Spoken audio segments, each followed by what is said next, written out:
I'd just like to hand you over to Mrs. Nishi Govender, who would formally welcome you to our webinar. Mrs. Govender. Thank you, Ronelle. Good afternoon, everyone. I trust you're all well this afternoon on this nice, hot, sunny afternoon. And I hope 2022 has been treating you all well thus far. I'd like to welcome you all to the first webinar being hosted by the Advancement and Alumni Relations Office for 2022. And a very warm welcome to colleagues, to staff, to alumni, to friends of DUT, and also a very, very warm welcome to our guest speaker, Mr. David King, who I am very proud to say is an alumnus of DUT as well. So as you can see, he's enjoying the sunshine there in his, I wonder if it's his garden or backyard. Yeah, thank you so much, Mr. King, for joining us today. And Mr. King's presentation will focus on human skills, which are also superpowers. And after some research, I mean, I've noticed that soft skills are important in the workplace, and employees with soft skills are good at building relationships, and they ultimately, of course, become good ambassadors for your brand.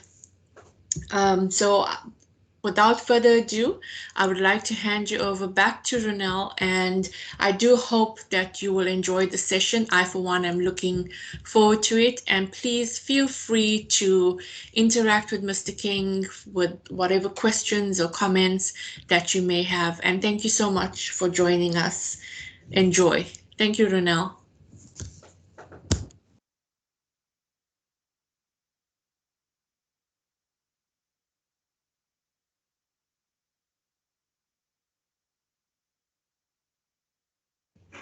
Okay, I'm not sure if you are speaking, Ronelle. You are on mute. Oh, I'm not sure. Sorry about that. Sorry about that. It's our first webinar for 2022, so I'm still getting the hang of it.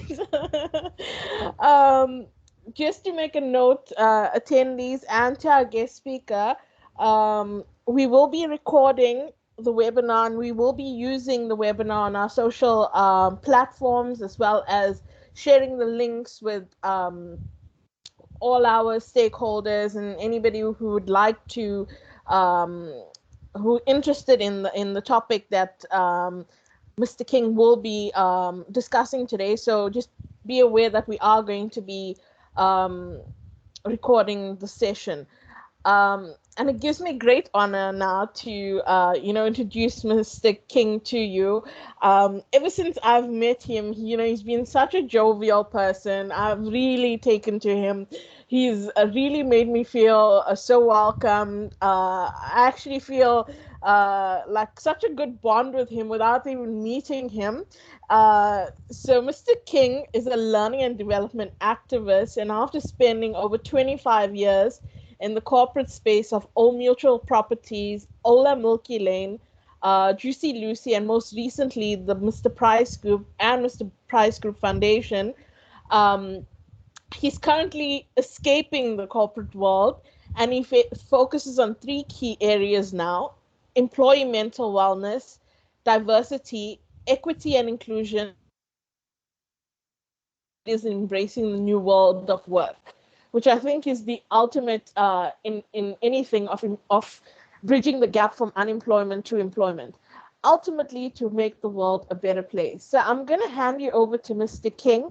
If you guys do have any questions, please feel free to use the chat box function, and we will be able to also ask questions after Mr. King's presentation. We will be opening up the floor for a Q&A session.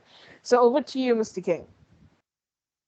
Cool. Thank you very much for the introductions from both of you. I feel like I'm very important today. It's nice to feel important occasionally because I'm not important. But thank you for the attention, and thank you for the opportunity to be able to share this content with you. I am a DUT is my alma mater, so I still have very fond memories of my days many years ago at the city campus in town. Still one of the most beautiful buildings I think we've got in town. So very fond memories and very happy to share. So I'm going to share my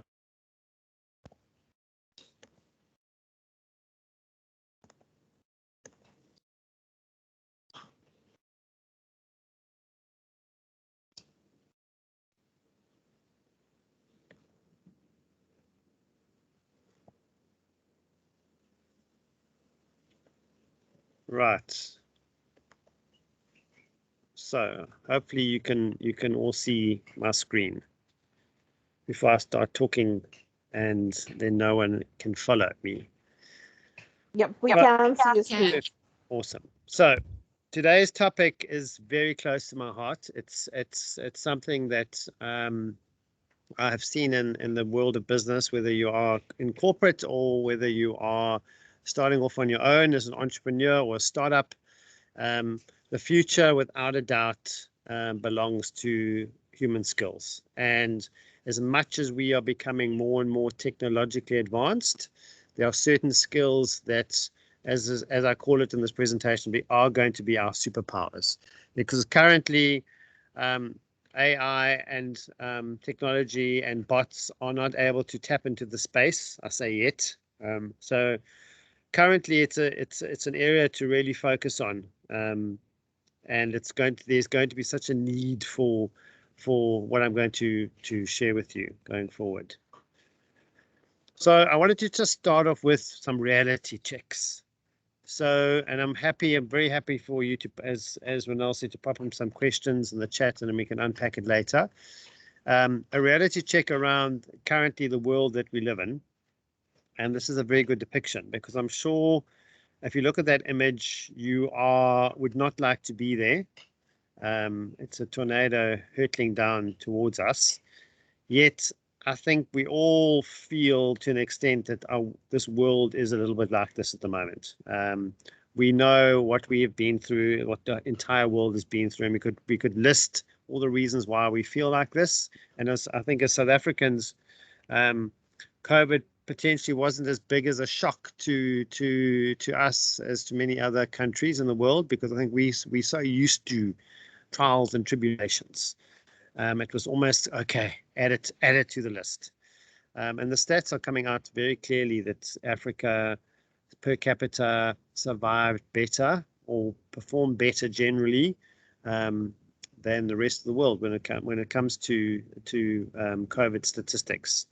That will be interesting to follow that story as to find out why Africa did better than the rest of the world. But this image is really talking to a topic called VUCA, and hopefully you've come across this term. If you haven't, it stands for volatile, uncertain, complex, and ambiguous. And we could spend the rest of the day talking about this topic because it is fascinating. And it really means that the world that we currently live in is a volatile, uncertain, complex, and ambiguous world. And we need to find our way in order to survive that. So we can't escape it, we can't run away from it, we can't hide from it, but we have to learn how to live in it. And there are certain tools and techniques and tips and even tricks that we can learn to deal with that. And part of my message today, you'll see in unpacking this, is looking at what these are. And ultimately, they are human skills.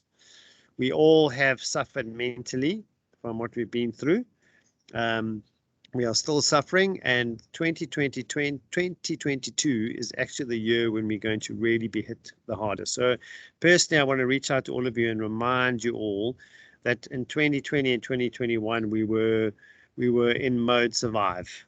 And now as things start improving, when it comes to COVID, not to war, but COVID, we are going to then have to deal with our emotions and our feelings. So just be aware of that, and that's why mental health is such a critical thing to talk about and to raise.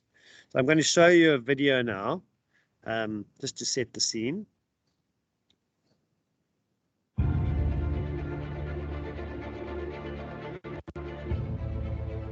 Once upon a time, business as usual was often good enough. No more. Where we are going, good enough is dead. In a world where everything is connected, where everything is equally excellent, where performance is reaching perfection, there's only one space left to innovate in: you. Right now, you are a central point in the raging tornado of change fueled by digitization, mobilization, augmentation, disintermediation, automation. Well, the list goes on. Science fiction is becoming science fact. Think about self-driving cars or computers that can learn and think.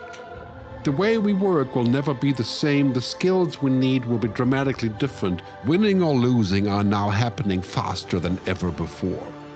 So what's your response? How will you discover new opportunities in one of the most transformational times in human history?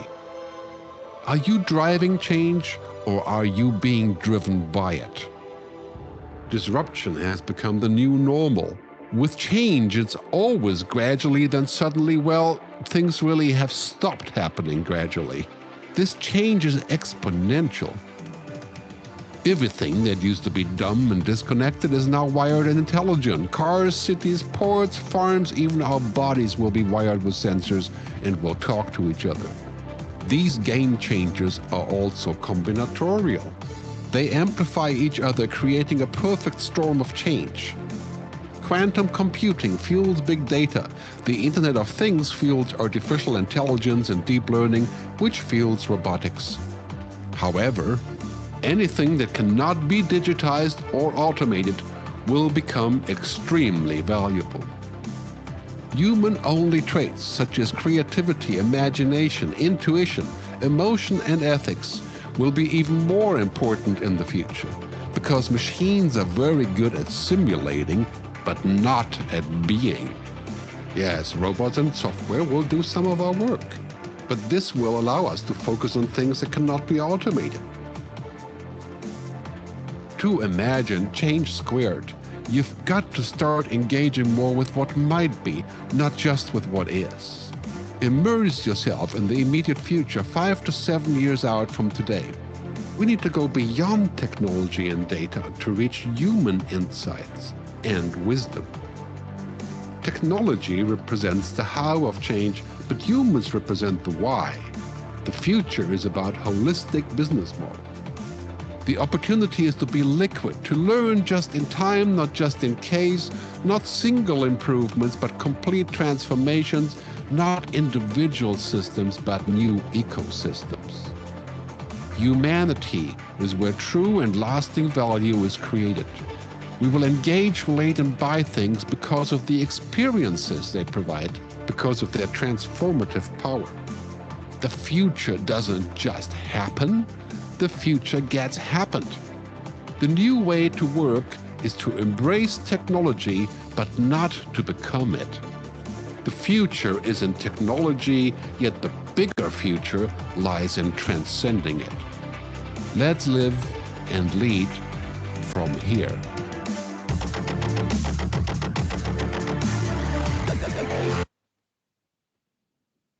Right. So that's one of those clips that you need to watch over and over again, because I'm sure there were many things that you probably missed or wanted to go back and check. So the purpose of showing you that is once again to get us into the state of reality of the world that we are currently in and will be going into. So it started already. And it's not there to scare us and to shock us.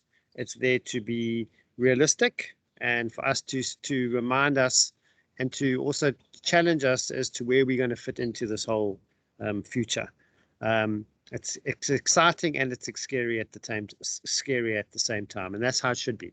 If you think about when you go for an interview, you are both nervous and anxious, but you're also filled with excitement for the possibilities that may come.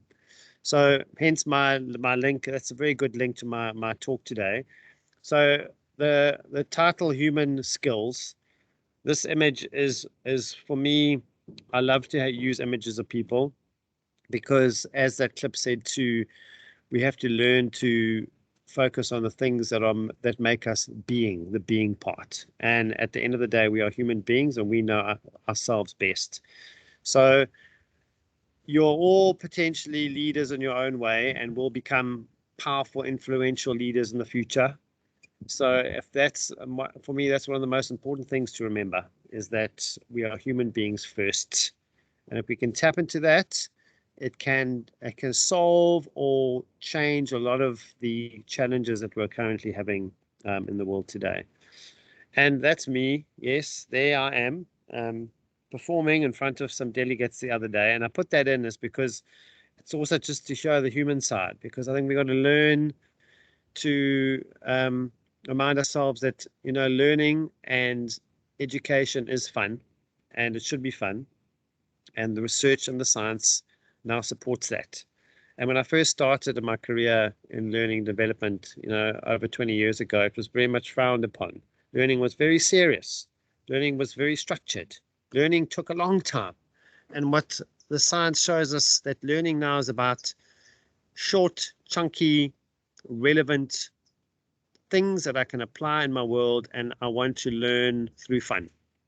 So I'm a firm believer in that you need to make learning interesting, and it doesn't matter what you do, or what career you're in, or what topic you are sharing, you can find the fun and the energy in it. And this slide, before we now go into the different human skills that I've pulled out, because if you do research on human skills, there's lots out there, but there's a key theme that we are going to tackle. And I think up front, we also need to acknowledge a lot of what I'm going to talk to you about is just bringing about awareness. Awareness is my key word that I want to take through the rest of our webinar. We know a lot of this stuff. Even when we go through the human skills, you will say, yes, I know that, but we don't seem to be able to apply it because we don't necessarily have the tools to do it. If we're given the tools, then I'm a believer that it's an obligation. It's our obligation to apply what we learn and to share what we learn. So, as the slide shows, most of us were taught what success is. It's how much money you earn, and it's your job title.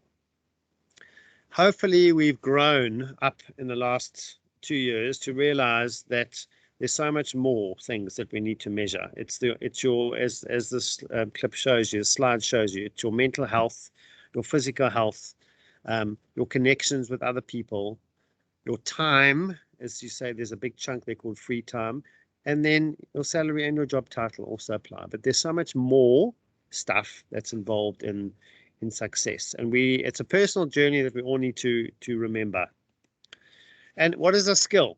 It's good to sometimes also be on the same page. And I do a lot of work around skills. And at the end of the day, a skill is something you can learn to do. And if you put it in that simplistic form, I always like to use the example of playing a guitar. So I would love it if we were interactive, but we're not. Because there's always somebody who can play an instrument, and I don't, but I have bought myself a guitar. It's still sitting in my bedroom, but I haven't done anything with it yet. But I have great dreams, which we'll talk about just now. But if I had to ask you why you don't all play a musical instrument, the usual excuses that we give are, it takes talent, I have no time, or possibly I don't want to. So it actually is an excuse, because if I spent an entire day with all of you and you agreed to join me and you agreed to learn to play the guitar, by the end of the day, you would all be able to play it. And I'm sure some of you are shaking your heads and saying, no ways, but yes ways. At the end of the day, agreed, we're not all going to be at the same level. Some of us just have a natural talent and we'll pick it up very quickly. Others of us, including me, will probably take much longer, but at the end of the day, each and every one of us will be able to play the guitar. Some of us will play it beautifully and be able to play a beautiful song. Other of us will be pling, plong, pling, plong, pling, but we'll get a tune out. And it's important to share this message that so often we stop ourselves from doing something because we think we're not capable, or we don't have enough time, or we don't have enough energy, or we don't have talent. We use those, and they all are excuses. So this is where I come back to this awareness story. So stop using things as excuses and actually go and try something and do something different. As I should have said, it's all blah, blah, blah when you come up with excuses. So let's get into it. Let's look at what are some of these superpowers that I've been preparing you for, and you've been so excited to attend to today. So the first one is the ability to relate to others. This is the first human skill that's necessary, that will be necessary and is necessary to take us into the future. So what the ability to relate to others really means is really acknowledging other people and to understand other people. It does not mean that you have to agree with them, but it's all about human connection. So if you think about it, when we meet someone for the first time, we want to find something about them that we like. Okay, and that's how we form a human connection. So the science behind it, very interestingly, is it takes an average of 40 seconds for us to humanly connect with another human being, on average. And what are we using? We're using our past history, past experience, our backgrounds, our morals, our values, our preconceived ideas, and we are deciding whether we like you or not. So it's inherently flawed. However, sometimes we get it right. And it's wonderful, and sometimes we get it terribly wrong. So just the awareness around it is that we need to relate. That's how you're going to get stuff done, is by connecting with somebody else. It's so much tougher in the world if we have to drag people kicking and screaming, or if they don't want to participate or go with us. The second one is, I'm going to lose track of the numbers because I haven't numbered them, but the next one is strong communication skills.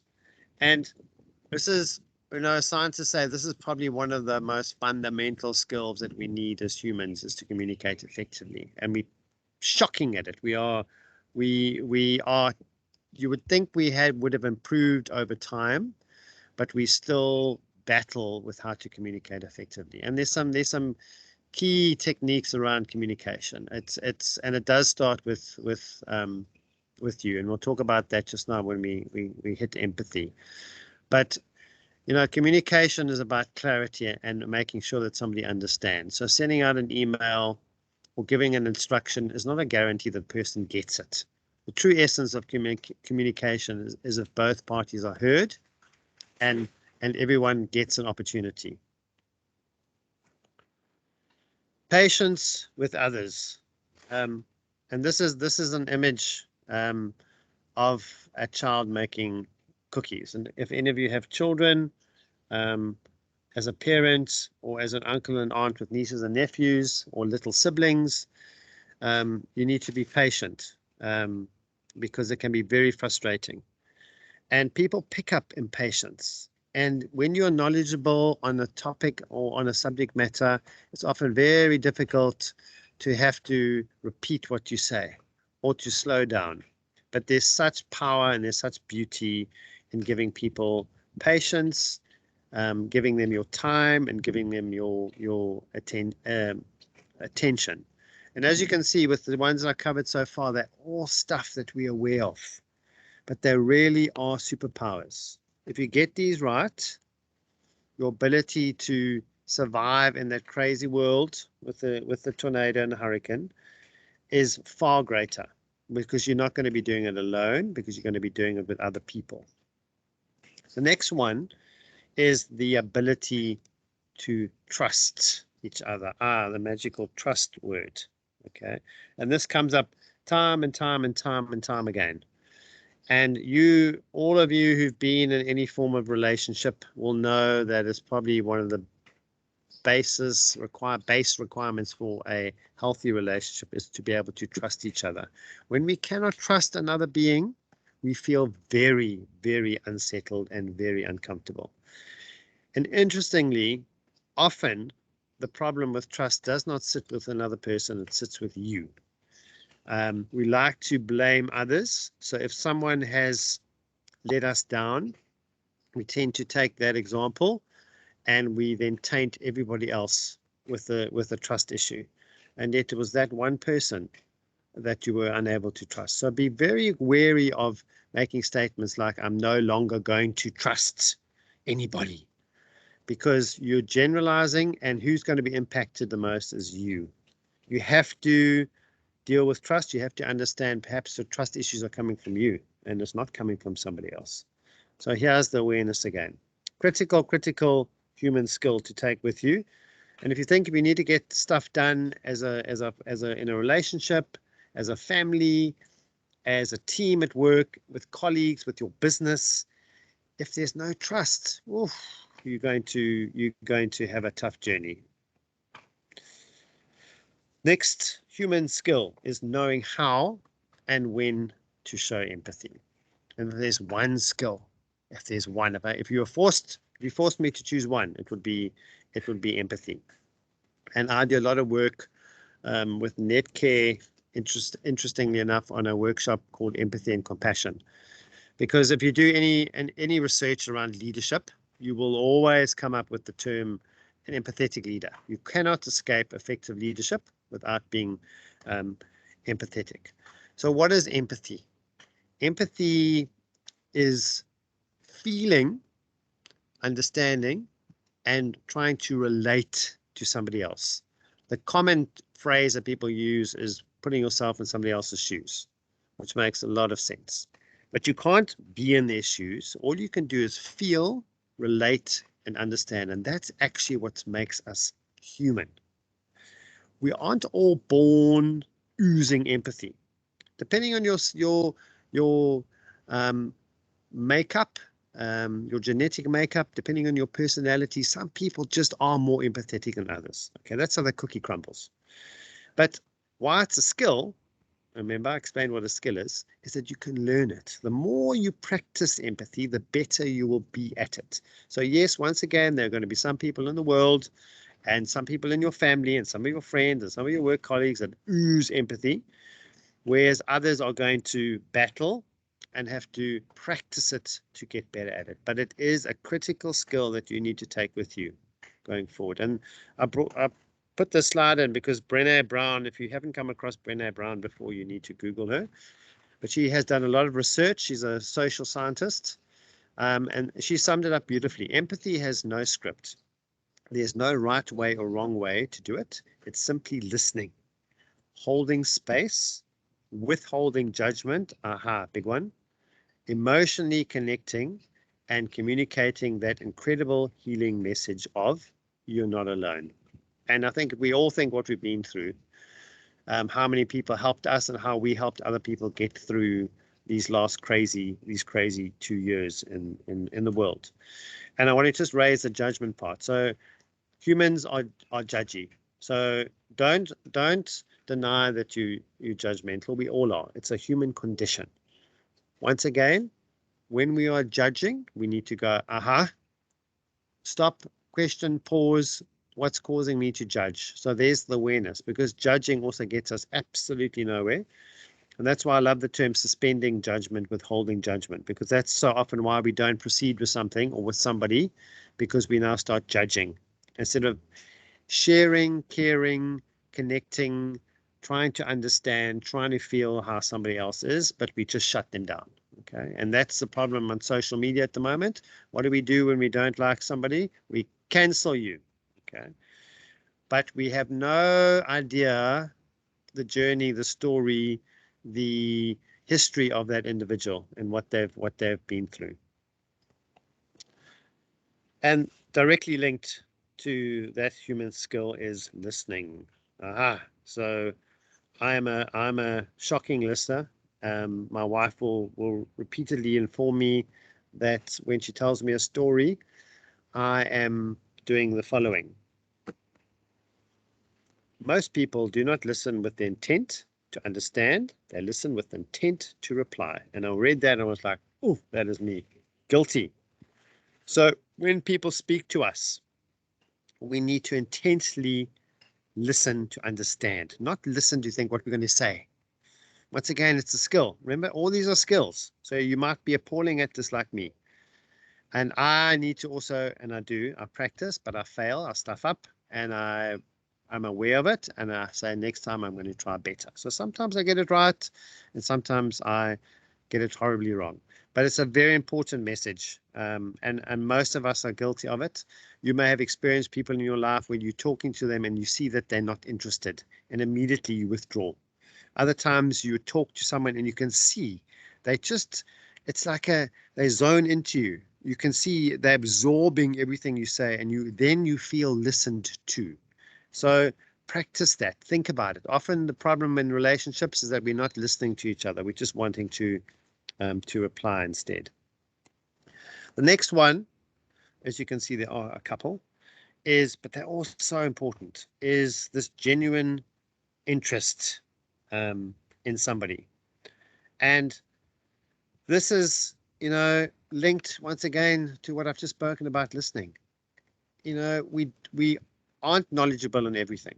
So it's great to meet people who live a different life to us, who look differently to us, who behave differently to us, have different interests in life. And to tap into that, because that's what makes us more interesting if we surround ourselves by interesting people. So do a quick reflection on the people in your life. And if they're not interesting, then you need to do some homework tonight and go out and find some interesting people and ask them if they'll be your BFFs. Because we tend to flock and hang around with the people that are very similar to us. So there's nothing wrong with that. But we need to expand that group of people, that circle of friends, because we can't all think and behave and look and feel the same way. We need to try and get out of that comfort zone and to go and source people that have a different interest to us. So you've got lots of homework to do. The next one is flexibility. And flexibility is another skill that we need to practice, because flexibility is learning to adapt. It's learning to be flexible. This term they use a lot in business now, which has become overused, as being agile. So you just throw in the agile word in a meeting and everyone is impressed with you. But flexibility also means looking at things differently and going, I can't stay the same. I have to change. And sometimes, as usual, we point fingers to other people and we want other people to change. And we don't go, well, maybe it's me that needs to do the changing. So we're supposed to change. And I'm sure I've been told many times in my life where people say, but you've changed. What's wrong with you? Well, that should be a compliment, because we should not be the same. I should not be the same kid that I was when I started at DUT way back in 1998. And I should not be the same person. I should be a very different person to that, because I've grown, I've lived life, I've matured, I have suffered, I have had wins, I've had losses, and that impacts us, and as it should be. So embrace this concept. Some of us are organized and structured and we love a plan. I get that completely. Okay. But even plans have to change. We can't stick with the same thing and refuse to budge, because then we become stubborn, we become outdated, and we become irrelevant. So it's a challenge, especially to those who battle with changing things up, is that sometimes we need to reconsider, reassess where we're at, and maybe our opinions can change, and they are allowed to change. And it's actually a strength to admit that you want to do something differently. So never say never. And that's a flippin' good statement to make. Never say never, because we don't know what the future holds. Then this image appealed to me around good judgment. Good judgment is so essential, especially in this crazy, insane world that we live in at the moment. We've all experienced fake news and misinformation and disinformation. And this skill is essential in order to navigate the future. Because if we aren't able to distinguish what's right and what's wrong and what's true and one's not, we are going to be lost. Okay. So that's why fake news is so successful. And that's why passing on information via WhatsApp groups or an email that's not verified should be dealt with, because it's not acceptable anymore just to pass on stuff it's hearsay. There are people who deliberately set up information to want to put fear. And mostly, if you think about it, it's always something to do with fear. That's when you should use your judgment and go, what's the purpose of this message? Is this purpose of this message to bring information, or is it to instill fear? And 99 times out of 100, if you look at this disinformation and misinformation that's sent out, it's fear related. And that should be your warning sign. So please, when you get sent information, verify it. Okay. Pick an assortment. Once again, if it's a news item, pick an assortment of different news agencies that you trust. So don't pick one. And I understand that, because sometimes they can influence us in itself. Pick an assortment of news agencies. So, for example, I always, if news comes in and somebody sends me something, I mean, I'm normally the person that sends out information.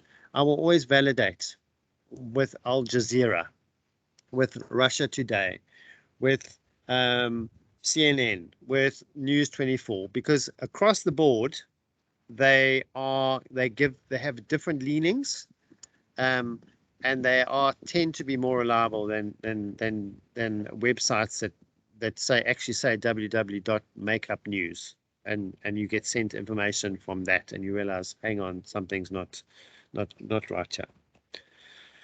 Right, Persuasion, very, very cool superpower or human skill to have. And Persuasion is something that's also very necessary in order for us to navigate the future. Okay, because we're going to have to persuade people to think differently. Persuasion, if you think about COVID, you think about the vax to vax and not vax debate. Okay, South Africans, we know statistically that most South Africans have not vaccinated, and you can't use fear tactics. Even South Africans have worked that one out. Don't promote fear to get me to be vaccinated. There are 7 categories of people who have chosen not to be vaccinated, and each one needs to be tackled differently. So they range from the extremes of conspiracy theorists to people who just believe that I don't need to have it because I am healthy and I'm young and I'm fit and there's no purpose. They've all got to be tackled differently, but every single one of them you have to persuade in a different way, and you have to get the why in for them. If it is that you're going to be vaccinated at all. So my message here is that sometimes we have to nudge people, and sometimes we have to persuade people, but to force people is never a success. Even in business, to force people, to make people do something, they're not doing it willingly, you're not going to get the buy-in, and when you're not around, they're not going to do it. You've seen that, and I'm sure you've experienced that in many businesses. When the manager's there, everyone's doing what they're supposed to do. When the manager's not, it goes pear-shaped, because no one's been empowered or no one believes why they need to do something. Okay, the next one is negotiation skills. Okay, so once again, a skill that comes naturally to some people. We have to negotiate on many things, and in our personal lives, with our friends, at work, and it's necessary because the world is so complex. If we look at VUCA, we have to negotiate. We're not going to get it. We're not going to always have it our way. Business and unions negotiate. They both come to the party with more than what they want. Okay, because if they arrive with what they want, it's going to be eroded away. So that's how negotiations works. It's a game, and both parties know this. And it's who holds out the longest, who has the most influence, wins at the end of the day. So there's some amazing techniques out there that you can go and source and do research on. But it is a very important negotiation skill. And also it's interesting, while I'm going through these skills, it might be good for you to, you will have access to this webinar. Maybe it's to do a checklist for yourself to see which ones are important to you, because remember, they don't all have to be important to you. And which ones do you feel you've got? I've got this one, I'm okay. And maybe this one I don't have. maybe I need to go and explore that and do some further learning. So maybe see that as an activity to get something out of this webinar. The next one, one of my other favorites is the ability to keep an open mind. Right, so there goes back to our mindset. So we all have a journey that we've lived. We've all got our morals, values, principles, preconceived ideas, biases, and we want to be right. Okay, we don't want someone else to tell us we're wrong, and that's our first fatal flaw. Is we need to be open-minded. We need to, very importantly, when somebody says something that we don't like or we don't approve of or is even infuriatingly rude or offensive, instead of rejecting or removing or canceling, the power is in trying to better understand why the person said what they said. So to seek what we call a deeper understanding. So psychologically, we're shifting the way we think. We haven't got a closed mindset. We're creating an open mindset to say, I don't understand why the person behaves like that, or wears clothes like that, or speaks like that, or culturally does this strange thing. So instead of rejecting it or shaking my head or going to talk to people in my own inner circle who think like me, I'm actually going to go and ask questions. I'm going to be curious, light bulb here. I'm going to go and find out. I'm going to show an interest. It doesn't mean I'm going to change, my views are going to be changed. It means I'm going to become more knowledgeable about a topic. And especially in society where we are moving through society now at a very fast pace and changing a whole lot of concepts. There's huge focus on obviously diversity and inclusion and equity and genders. So if you don't know what transgender means, go and find out. Take an interest. Google it. Go and speak to people. If you know someone who is trans, go and speak to them. Go and find out what it means. Don't be closed-minded and say, it's not part of my religious upbringing or my culture, and I don't want to know about it. Because I'm sorry for you. This is the world that we're moving into. You will become irrelevant, and no one is going to take notice of you. Okay, so another nice challenge, another great concept to go and tackle. And then humor. Okay, it is a bit of a cheek to say a great sense of humor, because we all have humor and we all have different types of humor. You get dry humor and you get nonsense humor and you get intellectual humor. But the science tells us, and this is the beauty of everything I'm sharing with you, it's all backed up by research and science. And that's why I don't use the word soft skills, because they aren't soft skills. Another word for them is power skills, because they're now backed up by science to say this is what we need. This is what we've been lacking. This is why the world's gone pear-shaped. It's because we haven't been tapping into our humanity. Okay, so do you see the power you have and why they're all superhuman skills? Because you become a superhuman if you can understand these.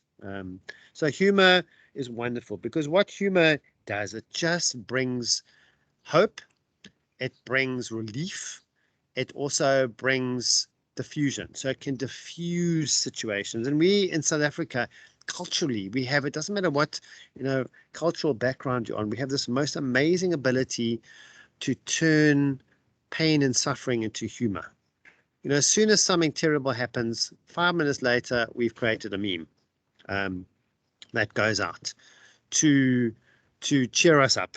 Okay, sometimes the meme's too soon, but in general, we have the ability to laugh, because the other option would be to cry.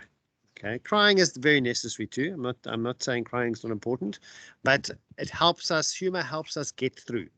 It gives us optimism to move forward. And when load shedding is a prime example, which we're currently experiencing again, we have the ability, and the petrol price going up, because yes, they're terrible things. They're affecting our economy, they're affecting our moods, but the memes out there are absolutely hilarious, because what else are we supposed to do? We can't dwell on the misery and have a pity party, because pity party ain't going to get us anywhere. So we need to be innovative, and we need to think differently and find ways to work around the system. And I think as South Africans, we are an incredibly resilient nation. We have a sordid, terrible past, and yet we get knocked down and we get up again. And that is a powerful, powerful skill again, because resilience is a skill. Knowing your audience. Yes, so those of you who have, if any of you studied drama, it's always taught. And if you studied learning development, and if you presented of any kind, it's always important to know who you're talking to.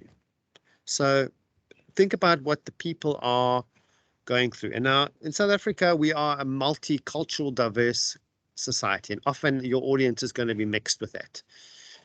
And acknowledge that.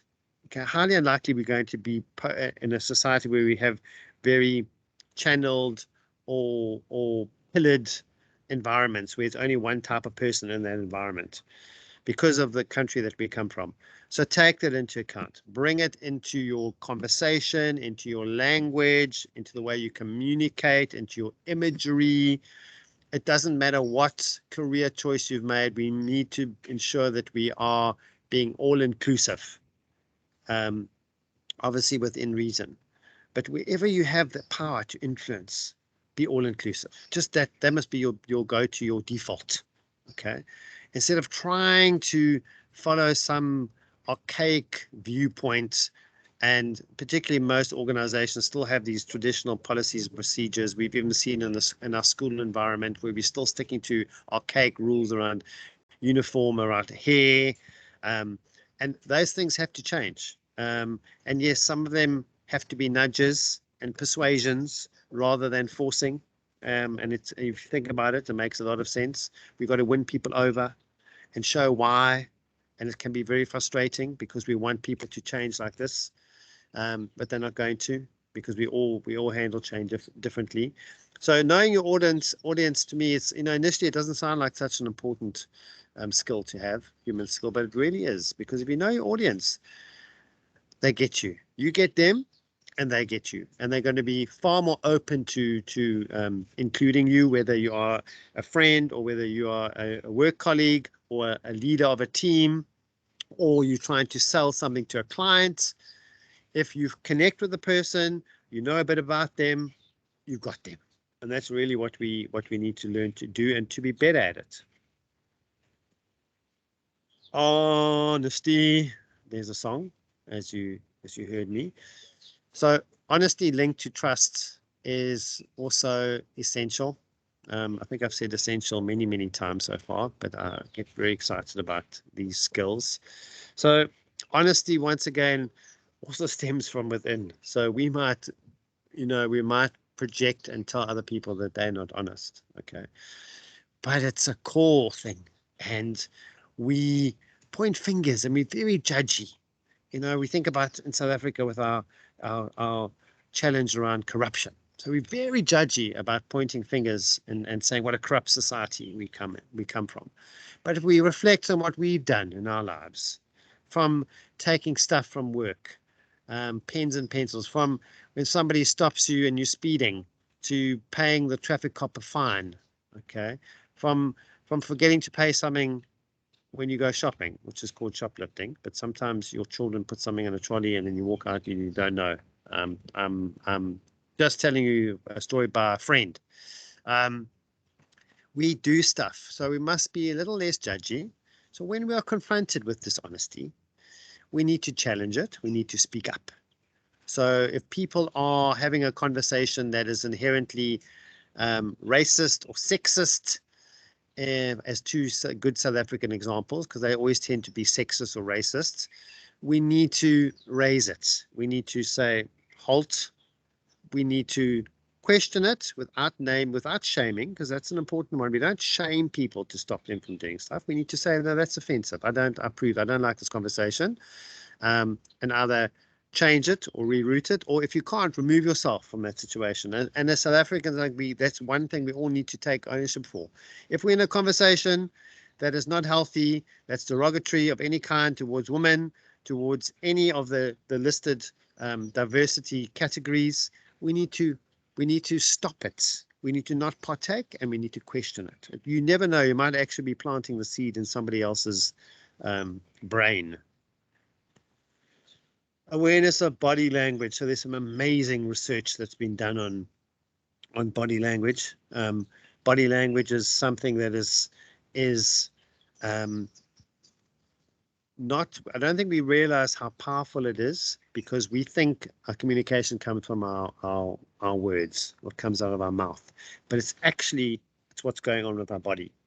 And as human beings, and this is why virtuals challenged us considerably, that we don't get to see a person's body language. We might see their facial expressions, and then COVID came along and then put a mask on our faces. So, you know, the science is also out on this. Children who were born during COVID are really going to battle, because children learn by observing, and they haven't been able to see expressions on their parents' face as they grow up, which is very interesting to analyze.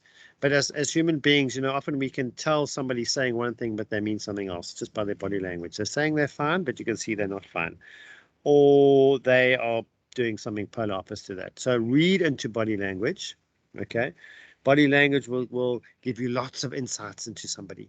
Okay, and be aware of your own body language. So generally, you know, social psychologists talk about openness. So when we I don't know if you can see me with my hands open. So when we are open, people are more drawn to you, and it shows that you've got more confidence. When we close up, when we hunch, when we stoop, we are showing that we're not confident and that we've got something that we hide. Okay. We also need to be very aware of cultural differences. So we know that eye contact is a good example. So in Western cultures, you must look at somebody in the eye to show respect. Traditional cultures, you must bow your head to show respect.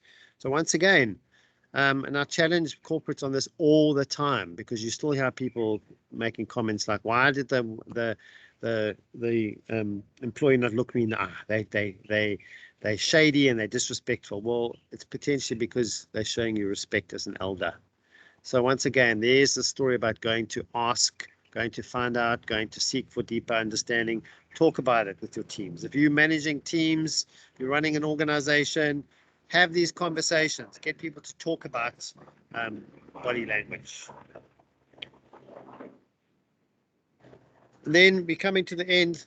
Proactive problem solving, critical skill that we need to problem solve together, because we don't have all the answers. The world's moving at such a fast pace, as you saw from that video clip, that we're moving into a world where we have to constantly keep up, and we actually don't know the answers as we move along. We may be heading towards stuff that we don't necessarily understand, and we may only learn about it as we do it. So that's something we have to learn and have to take into account, that we can't have a clear plan up front, and it's not going to be exact. It actually might change along the way, and that's hard for some people to grasp, because we're used to a world where we have a plan and we start it and we finish it and it's done. What COVID has taught us, and what remote working has taught us, is that we may have an initial plan or initial strategy, but it's going to change, and we must be open to that.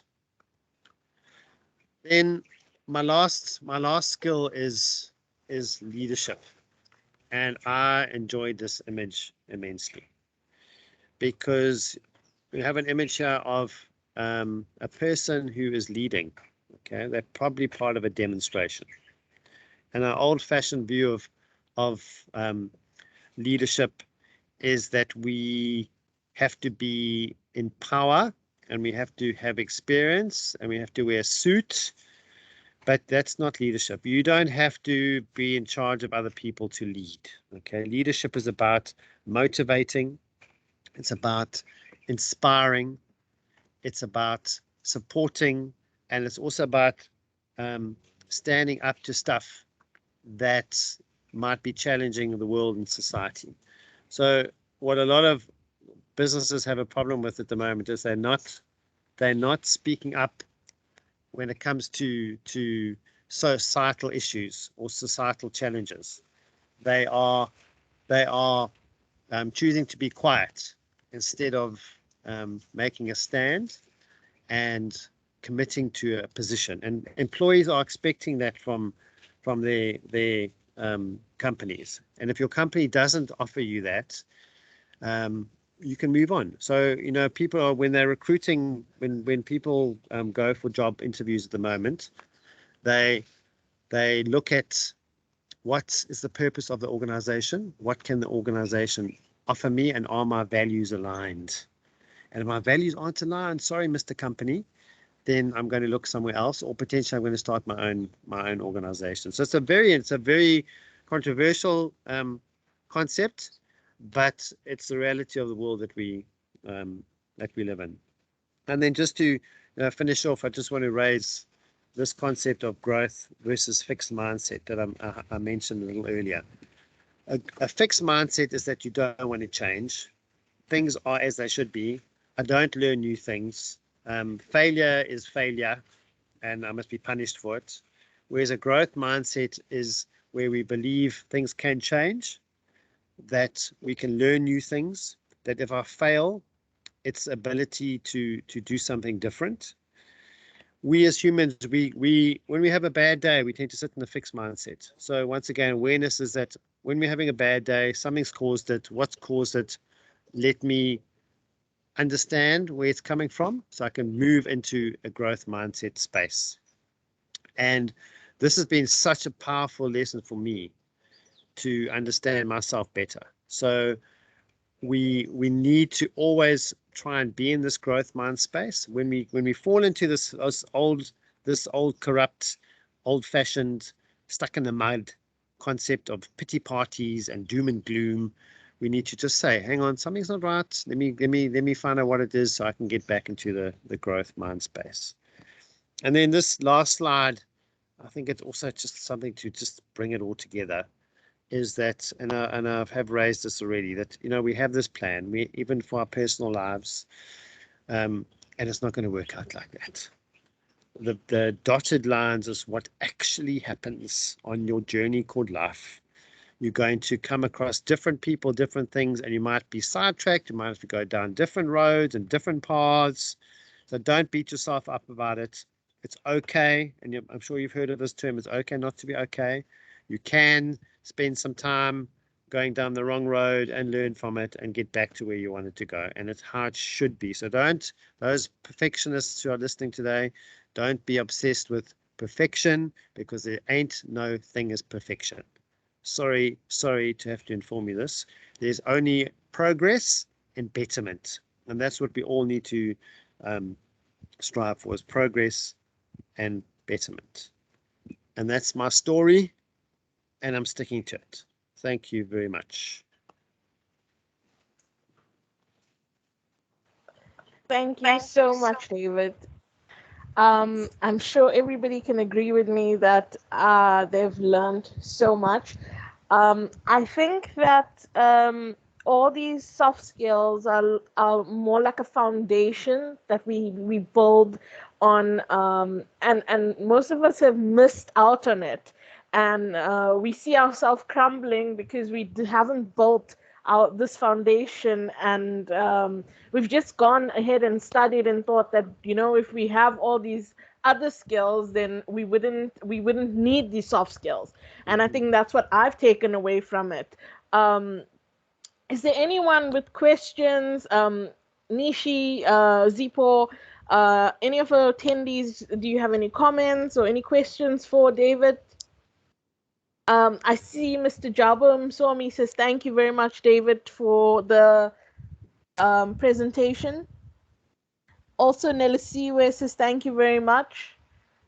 I think you may have answered everyone's questions in your presentation. No, absolute pleasure. And just following on from what you said too, I think absolutely these are foundational skills that no one's ever taught us. You might have been lucky to come across them in your life, or someone might have highlighted them growing up in your family, but nowhere does it really, you know, if it was just part of a subject that you did at school, I think it would be transformational. And it's also these are also lifelong journeys. And not you don't get the skill and then life is all sorted, because it's as I said, with that fixed and closed mindset, you will fail and you'll stuff up, and you just get back on track again, and you learn and you fail and you stuff up and you get back on track again. And it's you're never going to get it. It's not an exact science, and we've got to be open to that and understand that. Absolutely. Nishi, I saw you unmuted. Do you have anything you wanted to comment on? Thanks, Ronald. No, I just basically wanted to say an amazing presentation. And I, for one, I am guilty of listening to somebody to reply and not to understand. You're not alone. You're not alone. Yeah, so, at intervals, I'll sort of listen carefully so I can maybe give my response. But you are quite true in what you said there. But it's been an excellent presentation, and I really did enjoy it. Thank you, David. Thank you. Yeah, we get distracted. Also, we get this. We try and listen while we're typing, while we're on the phone, while we're looking at our phone, but we're trying to also have a conversation with somebody. And we're not designed to do that. We're actually designed to have to focus. David, I do think you've answered everyone's questions. So what we will be doing is we will be circulating the link. I think we will, if you up to it, we can share your information. And maybe if anybody does have any questions for you, they can pop you an email or just, get in contact with you and ask you any questions. You are going to be a feature as well in our DU to Connect magazine, answering a lot of questions there for us. So I just want to say thank you for an amazing presentation. I've learned a lot. And I do believe that all these soft skills are a foundation that we need to build on for our careers. And I just want to hand over now to Mrs. Govender, who is going to do the thank you if nobody else has any questions. Thank you, Ronelle. Colleagues, alumni, friends, students, thank you so very much for joining us for this session. I know it's a Friday afternoon. Many of us might have had other plans, but thank you so much. We do appreciate your commitment and your support to the Advancement Office. And David, it's quite true that, there is no denying that our world is so increasingly technology driven, but it shouldn't be so much so that, it breaks the bonds that holds us together as society. So those soft skills that you mentioned will always be in need, as no matter how much technology increases, I suppose. And maybe that would help us increase our humanness or our being, as you had mentioned. So thank you so much, David. Thank you for giving off your Friday afternoon and joining us for this session. Thank you, colleagues. Thank you, students. Mr. King, I hope you have a wonderful weekend. And please stay safe. And we will obviously keep you all in touch as to when the next webinars will be taking place. And we hope to see you soon at the next one. That includes you, Mr. King. We'd like to see you as well. Thank you so much. Go well, colleagues. Thank you, everybody. Bye. Thank you, everybody. Bye.